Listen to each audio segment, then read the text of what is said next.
Siyanibingelela bazalwane today in the name of Jesus, the King of Kings, the one who sent me to you.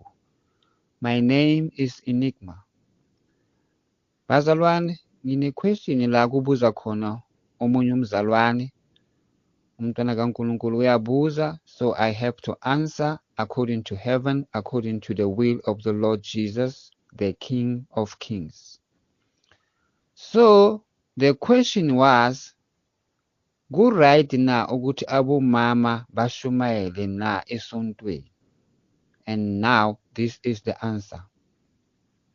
UJesu uthi, like it is written in the book of Joel, ukuthi abantu bonke kulesikhathi lesi sokugcina uJesu uzosebenzisa everyone.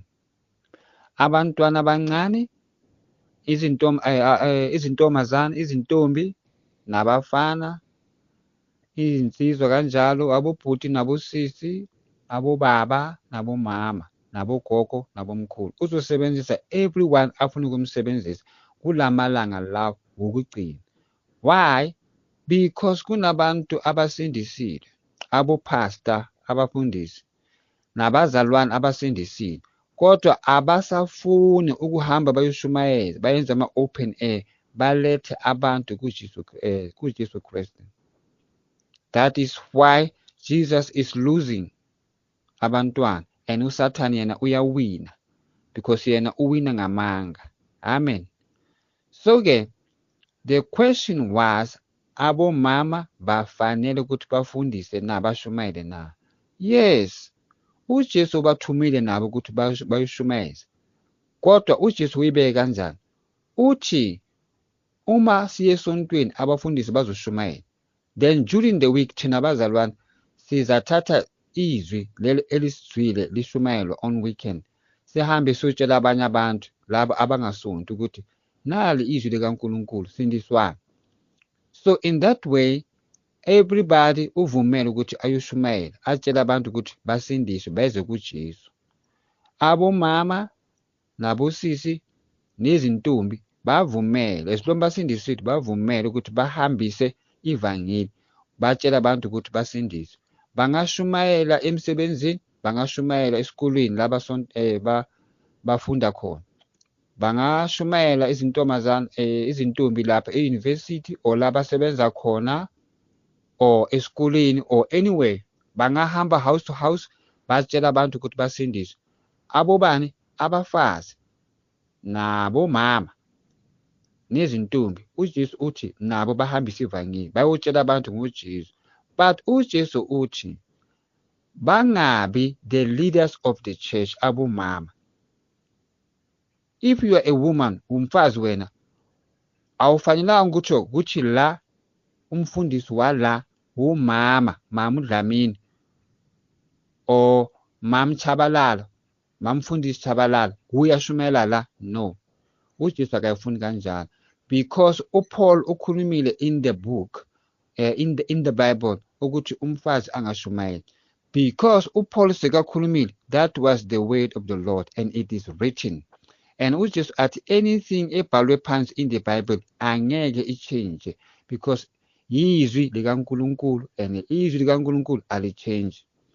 So abafazi bangashumayela anywhere, emsebenzini, esitimeleni, because umntwana kaNkulunkulu naye uphethe indaba kaNkulunkulu ukuthi abantu ba-change, baphenduke, basindiswe. Kodwa abafazi abafanelanga ukuthi kube umfundisi waleli bandla. Umfazi angabi umfundisi webandla. Bangathi ebandleni lethu umfundisi wethu umama. No, it must not be like that. uJesu akayifuni kanjalo, because lapha ezulwini uNkulunkulu usebenzisa indoda for many things. uNkulunkulu udale indoda ayidalela yena ukuthi azoyisebenzisa.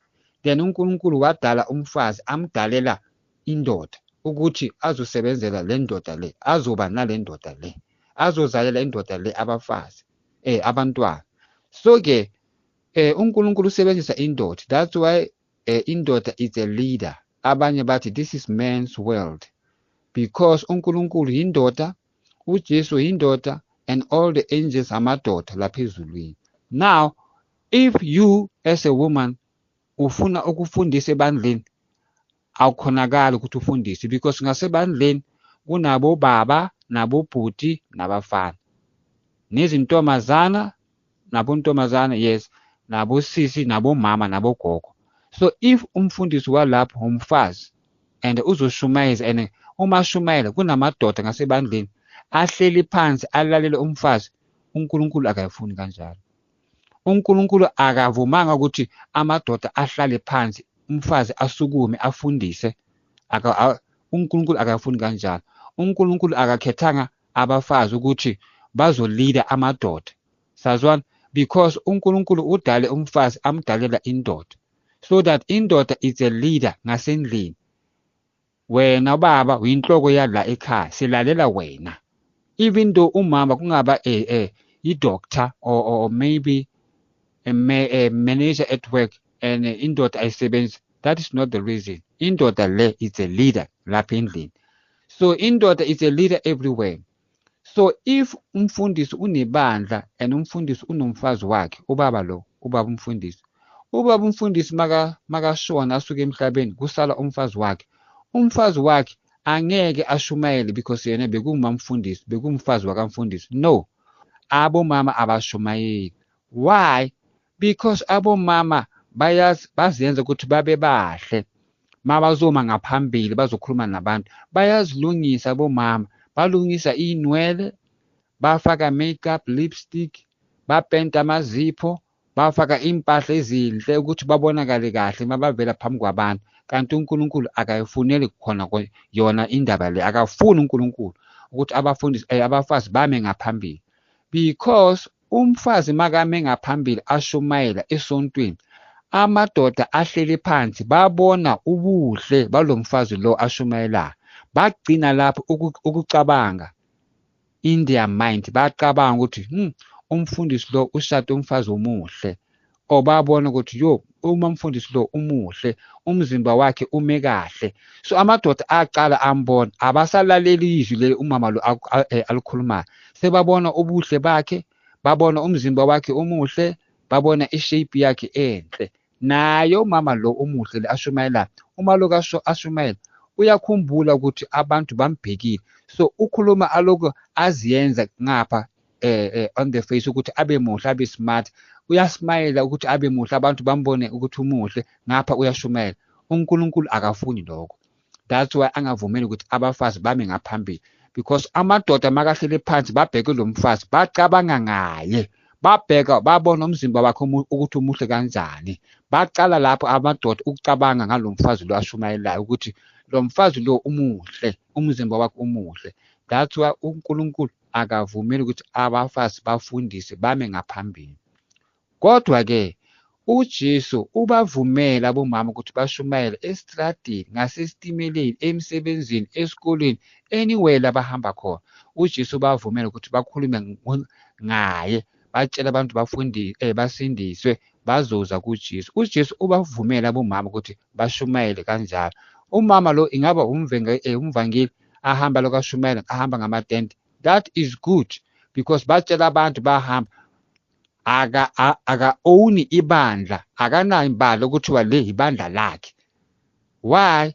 Because ngesikhathi azothandazela abantu abagulayo uzobabeka isandla la enhlokweni. So namadoda akhona esontweni. So lo mama lo akafanelanga ukuthi abeke isandla sakhe enhlokweni zamadoda athi uyabathandazela, because umfazi ngasendlini, indoda yinhloko yala ekhaya, and indoda yinhloko yomfazi wakhe, uye acontrolayo ubaba lapha endlini. So abomama, even though kungaba mfundisi, akanayo i-right yokuthi aphakamise isandla asibeke ekhandeni lendoda.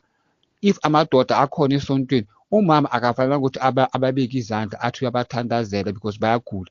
Even nabobhuti, lo mama lo angababeki izandla. uNkulunkulu akayifuni kanjalo.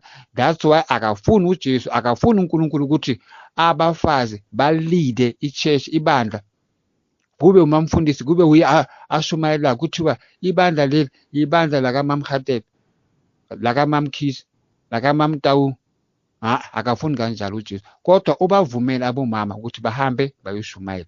batshela abantu ukuthi basindiswe, uJesu bavumela, but akabavumelanga ukuba umfundisi webandla. Siyazwana ke bazalwane? Yes, it's like that. Kodwa uma uJesu aphana ngomessage or isiprofit asinikeza umfazi leyo uzaya ebandleni or amabandleni amaningi akhulume nabafundisi ukuthi uJesu unginikeze imessage le or isambulo lesi. So umfundisi walapho uzalalela bayi-2 during the week ukuthi ithini imessage. So uma umfundisi abona ukuthi yes, this is the message from the Lord, umfundisi uzavumela umama lo eze azokhuluma esontweni ame ngaphambili, because uJesu umnikeze imessage for only that time. Ngalesikhathi leso ulethe isiprofiti or ulethe isambulo, so uzama ngaphambili atshela abantu, akathandazeli abantu, uletha nje umessage ophuma kuJesu. uJesu umthumile bani? Usisi lo or umama lo or ugogo lo. Kulapho ke bazama ngaphambili sebalalele because baphethe indaba, uJesu ubathumile, then sifanele ukuthi sibalalele. Akusumfundisi webandla ngithi, kodwa uJesu umnikeze indaba lo mama lo. So ke bazanikezwe iplatform bame ngaphambili basitshele ukuthi uJesu uthini. That is my answer to that question.